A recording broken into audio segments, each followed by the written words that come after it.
Mademoiselle Antou, bienvenue au Regional Innovation Challenge. Vous avez 5 minutes pour présenter votre projet. Allez-y. Bonjour, je suis Anaïs, fondatrice de Revive Asset. Mon projet consiste à réduire les déchets textiles en les transformant en blocs qui va pour la suite faire des fournitures. Alors, le problème dans le monde, c'est que nous avons 92 millions de tonnes de déchets textiles qui contribuent à 8 à 10% de carbon emission. Et par la suite, ça augmente le greenhouse emission d'ici 2030 de 50%. Et là, lorsque nous fabriquons des vêtements, nous dépensons 20% de la capacité d'eau dans le monde. Pour transformer cela, mon projet consiste à créer des blocs, comme vous le voyez à l'écran, avec ces vêtements endommagés que nous jetons facilement à la poubelle. Alors, ça peut venir des projets innovateurs qui sont consciencieux pour l'environnement et qui peut être transformé en termes d'isolation des décors et ainsi que des meubles de bureau ou de la maison. Alors, ce produit aide à faire l'économie circulaire parce que comment nous allons le faire? Nous allons collecter des vêtements que nous jetons et là, nous allons transformer ces vêtements en petites pièces que nous allons modeler et que nous allons par la suite tester et le finishing product, ce sera des blocs. Alors, à travers ces blocs, vous aurez ce type de produit. Alors, on peut l'utiliser en termes d'isolation, vous avez une jolie petite lampe ou même des produits qu'on peut mettre à la plage, à la maison. Et par la suite, ce projet aide à réduire tout ce qui est des déchets ménagers. Alors, nous pouvons utiliser la main-d'œuvre qui est souvent marginalisée. Nous avons 50% de femmes qui ne travaillent pas à l'île Maurice, qu'on peut utiliser dans ce projet, les personnes qui sont en situation de handicap et qui pourront travailler, pourront bénéficier de ce projet. Comme ça, nous aurons une économie qui est beaucoup plus financièrement inclusive. Par rapport au bloc de textile, est-ce que c'est un process que vous avez développé vous-même? Oui, c'est un process que j'ai développé moi-même. Ça a pris 5 ans, c'est mon projet fait depuis l'université. Est-ce que vous avez pris en considération l'évolution du business model pour le rendre sustainable, économiquement viable pour vous, pour pouvoir produire? Il y a une initiative globale aussi à réduire le nombre d'utilisations textiles. Maintenant, c'est votre... sans ça, vous ne pouvez pas faire vos blocs. Quand ça va diminuer, vous allez faire quoi? Et là, nous allons utiliser d'autres matériels qu'on va faire du testing. Allons dire, vous remportez la compétition, on vous donne le financement, vous allez faire quoi avec? Alors, nous avons déjà un petit prototype. Nous avons besoin de cet argent afin de faire de plus gros produits. Et vous avez déjà un marché pour ça, vous avez déjà des clients, Oui. ça tourne. Oui. Vous avez déjà montré une structure avec ces blocs? Pas de structure, mais que les prototypes, que les blocs en lui-même, mais pas d'assemblage. Donc, pas de tests qui ont été déjà faits? Par rapport à l'eau et la flamme, ça a été testé. Mais on aura beaucoup plus besoin de recherche et de testing pour d'autres facteurs. Merci.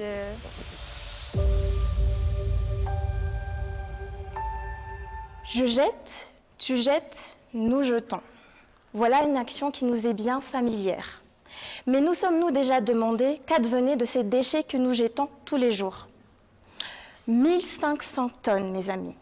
Oui, 1500 tonnes de déchets générés tous les jours, uniquement à Antananarivo, sans système de tri, de confinement ni de traitement. Avez-vous déjà pris le temps de regarder autour de vous les maisons qui nous entourent? Ces maisons qui sont faites en tôle, en paille, qui nous procurent ni protection, ni sécurité, ni confort. Alors dites-vous, en milieu rural, environ 80% des habitants vivent dans des maisons précaires, connues sous le nom de Chanfalaf, qui sont dépourvues de toute isolation. Conséquence, des maisons en chaleur excessive, qui sont prolifiques pour les moustiques, donc les maladies, qui sont aussi contraintes au froid et qui donc rendent ces habitations inconfortables et dangereuses. D'une part, nous avons les tonnes de déchets et de l'autre part, nous avons les maisons insalubres. Alors, et si la solution se trouvait juste sous nos yeux? Demandons-nous comment pouvons-nous offrir un avenir de confort, de santé et d'innovation à la population, à à travers la transformation des déchets comme opportunité. Créons donc une alternative écologique et innovante, c'est-à-dire un revêtement mural durable et isolant. Mais c'est quoi un revêtement mural? C'est avant tout la manière de protéger nos infrastructures contre les agressions externes. Et d'autre part, ça allie la fonction d'isolation ainsi que esthétique pour l'embellissement de nos murs. Notre matériau sera donc composé de papier ainsi que de carton. Ce sera aussi composé des waies de cellulose contenus à l'intérieur des serviettes hygiéniques non souillées, ainsi que de liants naturels. Ma question, c'est que, est-ce que vous avez déjà une idée du coût du mètre carré de votre produit? Est-ce que c'est à la portée de tout le monde?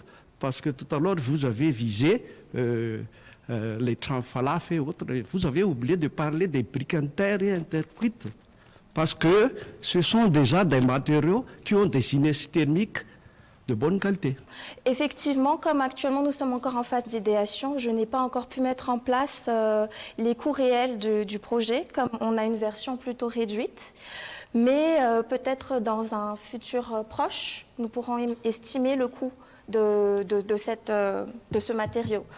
Par contre, comme il sera adressé plutôt aux PTF, donc on estime que ce sont les PTF qui vont investir sur le projet pour pouvoir réaliser des projets au niveau rural. Est-ce que vous avez l'idée de l'optimisation de la performance de votre idée? Actuellement, du coup, on a juste fait le test par rapport à la qualité du papier, parce que généralement, le papier est aussi un matériel isolant et utilisé dans des milieux froids et pour se protéger. Par rapport à la réalité des choses, par contre, il va falloir encore tester. Concernant le zonage de votre intervention, vu que votre produit est un peu spécifique, est-ce que vous avez déjà identifié quelle région à Madagascar vous allez surtout prioriser pour l'utilisation de ces produits? Alors principalement, je pense que le projet sera déployé initialement dans le sud, car il s'agit de une des zones arides de Madagascar. Et peut-être dans la ville de Tuléar pour avoir la présence des industriels. Cycle Your Trash, c'est un projet de gestion de déchets organiques par l'élevage de mouches soldats noirs ou BSF. Ce sont des mouches qui sont inoffensives et dont les larves peuvent transformer les déchets organiques en un temps record dans un climat qui est fermé et qui est maîtrisé. Les larves peuvent transformer les déchets organiques entre 15 à 20 jours. Et comment nous pouvons faire cela? D'abord, nous nous appuyons sur les STEM, ou plus précisément, nous souhaitons financer notre projet d'automatisation de notre ferme fermée. Nous allons collecter les déchets organiques auprès des cantines, des restaurateurs et des individuels. Et grâce à cela, nous allons contribuer à la réduction des déchets organiques dans les bennes municipaux et aussi dans nos différents canaux d'évacuation. Nous allons réduire le taux de carbone émis dans notre atmosphère parce que nous allons faire la promotion de transport durable dans un environnement de ferme qui est maîtrisé. Donc, mesdames et messieurs, grâce à l'élevage des mouches soldats noirs, nous pouvons en même temps réduire les déchets organiques qui contribuent à l'émanation de méthane dans l'atmosphère. Nous allons obtenir des larves qui vont être source de protéines de haute qualité pour l'élevage. Et enfin, nous allons obtenir des composts qui vont contribuer à la régénération du sol. Mesdames et messieurs, si vous croyez à ce projet, financez Cycle Your Trash. Merci. BSF, c'est quoi d'abord? Moi, je ne sais pas. Black soldier flies ou mouches soldats noirs.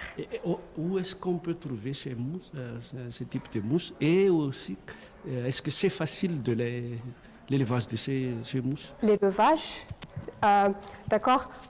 Actuellement, il y a déjà plusieurs fermes à Madagascar qui font l'élevage de ces mouches. Ces mouches, en fait, ils se reproduisent surtout dans les zones tropicales. Et heureusement, Madagascar en fait partie. Vous venez de dire que l'élevage de mousse existe déjà ici à Madagascar. Donc, ce n'est pas un élément nouveau. Vous pensez faire des approfondissements des procédés de l'élevage de mousse et apporter de l'innovation? Le projet souhaite mettre en place des systèmes de détecteurs pour que l'élevage ait des données numériques à exploiter pour l'élevage des fermes, même si on est à Madagascar dans un climat qui est plutôt tropical, on a besoin de maîtriser la température, l'humidité, l'espace de l'élevage. Concernant l'offre et demande, avez-vous déjà effectué des études à ce propos, notamment pour les industriels qui pourront être intéressés par vos projets de collaborer avec vous? Oui, nous avons déjà essayé de prospecter des industries qui ont des déchets organiques et qui ont déjà donné leur avis positif. Nous avons déjà aussi prospecté les éleveurs qui sont les cibles qui vont utiliser les larves de mouches soldats noirs et ils sont aussi intéressés parce que en ce moment, on a beaucoup de crises de sources de protéines dans l'élevage. Donc, l'alternative de larves, c'est un moyen qui est très innovant dans l'élevage.